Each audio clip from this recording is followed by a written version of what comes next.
लाहौर में वज़ीर आला पंजाब मोहम्मद शहबाज शरीफ ने Lahore ring road southern loop के मंसूबे का दौरा किया। वज़ीर आला ने मंसूबे के मुख्तलिफ मकामात पर तामीराती काम की रफ्तार का जायजा लिया। वज़ीर आला पंजाब मोहम्मद शहबाज शरीफ ने कहा, Lahore ring road southern loop के मंसूबे पर तामीराती काम की रफ्तार और मयार बेमिसाल है। ये मंसूबा भी पंजाब हुकूमत के दीगर मंसूबों की तरह शफाफियत और आला मयार का शाहकार होगा। मंसूबे को मुकर्ररा मुद्दत के अंदर मुकम्मल किया जाएगा। वज़ीर आला पंजाब मोहम्मद शहबाज शरीफ ने कहा, 22.4 किलोमीटर तवील सदरन लूप मुकम्मल होने से आवाम को आमदोरफ्त की बेहतरीन और जदीद सहूलतें मिलेंगी। ट्रैफिक निज़ाम में बेहतरी आएगी। सदरन लूप का मंसूबा माशी और समाजी सरगर्मियों के फरोग का बाइस बनेगा। वज़ीर आला पंजाब मोहम्मद शहबाज शरीफ ने कहा, आमदोरफ्त की जदीद तरीन सहूलतें तेज रफ्तार तरक्की में अहम किरदार अदा करती हैं। सदरन लूप के मंसूबे से आवाम को जदीद और मयारी आमदोरफ्त की सहूलतें मैसर आएंगी। इस मंसूबे पर अब तक होने वाली पेशरफ्त पर दिली खुशी हुई है। फ्रंटियर वर्क्स ऑर्गेनाइजेशन के साइट ऑफिस में वज़ीर आला पंजाब मोहम्मद शहबाज शरीफ को Lahore ring road southern loop के मंसूबे पर होने वाली पेशरफ्त पर ब्रीफिंग दी। DGFWO lieutenant general Mohammad Afzal भी इस मौके पर मौजूद थे।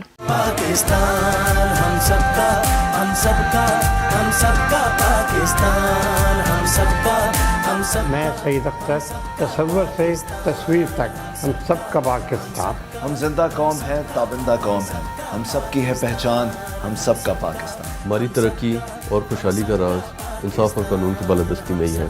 हम सबका पाकिस्तान। हम सबका पाकिस्तान।